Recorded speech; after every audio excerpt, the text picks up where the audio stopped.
فرش التراب يضمني نحمده ونصلي على رسوله الكريم أما بعد কবর আখিরাতের প্রথম মঞ্জিল। উসমান বিন আফফান রাদিয়াল্লাহু তাআলা আনহু কবরের পাশে এত বেশি কাঁদতেন যে তার দাড়ি ভিজে যেত। তাকে বলা হলো, আপনি জান্নাত জাহান্নামের আলোচনা করলে এত কাঁদেন না, কিন্তু কবরের পাশে আসলেই এত বেশি কাঁদেন কেন? তিনি উত্তর দেন, আমি রাসূল সাল্লাল্লাহু আলাইহি ওয়াসাল্লামকে বলতে শুনেছি, কবর হচ্ছে আখিরাতের প্রথম মঞ্জিল। যে কবরে নাজাত পায় তার জন্য পরবর্তী মঞ্জিল সমূহ সহজ হয়ে যায়, আর যে কবরে নাজাত পায় না তার জন্য পরবর্তী মঞ্জিল সমূহ আরও কঠিন হয়ে যায়। আমি তাকে আরও বলতে শুনেছি, আমি কবরের চেয়ে ভীতিকর কোনো দৃশ্য দেখিনি। প্রিয় ভাই ও বোন, কবর প্রতিনিয়ত ডাকছে আমাদের।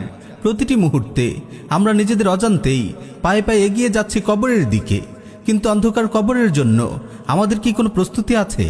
সুনানে তিরমিজিতে এসেছে, সাইয়্যিদুনা আবু সাঈদ খুদরি রাদিয়াল্লাহু তাআলা আনহু বলেন, একদিন রাসূল সাল্লাল্লাহু আলাইহি ওয়াসাল্লাম জানাজার নামাজে এসে দেখলেন কিছু লোক হাসাহাসি করছে। তিনি বললেন, হে লোকেরা, তোমরা যদি জীবনের স্বাদ বিনষ্টকারী মৃত্যুকে বেশি মনে করতে তবে তোমরা এইভাবে হাসাহাসি করতে না। তোমরা জীবনের স্বাদ বিনষ্টকারী মৃত্যুকে খুব বেশি স্মরণ করো, কেননা কবর প্রতিদিন দুনিয়াবাসীকে সম্বোধন করে বলতে থাকে, আমি অপরিচিত ঘর, আমি একাকিত্বের ঘর, আমি মাটির ঘর, আমি পোকামাকড়ের ঘর। যখন কোনো মুমিন বান্দাকে দাফন করা হয় তখন কবর তাকে বলে, স্বাগতম তোমাকে।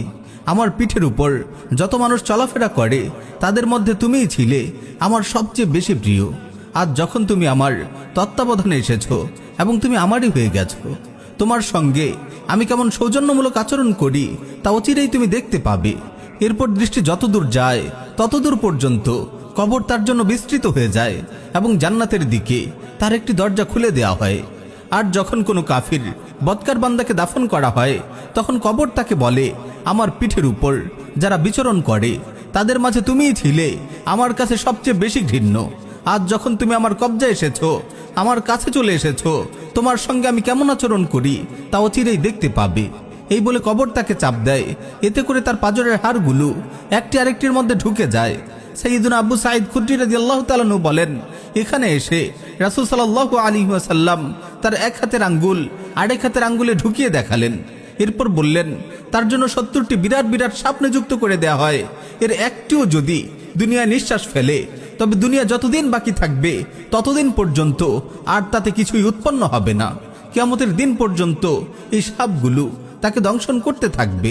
প্রিয় ভাই ও বোন, একটু খেয়াল করে দেখুন না, আমাদের চারপাশের কত মানুষ আমাদের চোখের সামনেই হারিয়ে গেছে। তারা বিরাট বিরাট বাড়ি নির্মাণ করেছিল, অঢেল সম্পদ সঞ্চয় করেছিল, ফুল ফলে ভরা বাগান করেছিল। এসব নিয়ে তারা প্রবঞ্চনার শিকার হয়েছিল। টাকা ও ক্ষমতার জোরে তারা কাউকেই পরোয়া করেনি। কিন্তু আজ তারা কোথায়?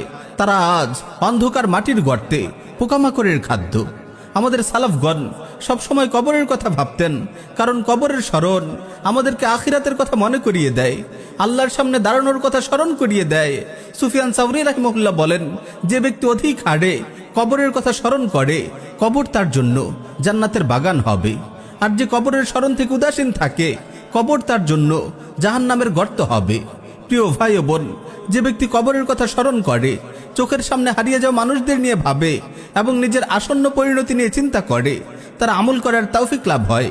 সে যখন কল্পনা করে তার সুগঠিত কোমল শরীর একদিন কবরের অন্ধকার গর্তে নিক্ষিপ্ত হবে, তার শরীরে পচন ধরবে, তার অঙ্গ প্রত্যঙ্গের জোড়াগুলো খুলে যাবে, তখন সে অন্যের মৃত্যু দেখে নিজের মৃত্যু নিয়েই বেশি চিন্তা করবে।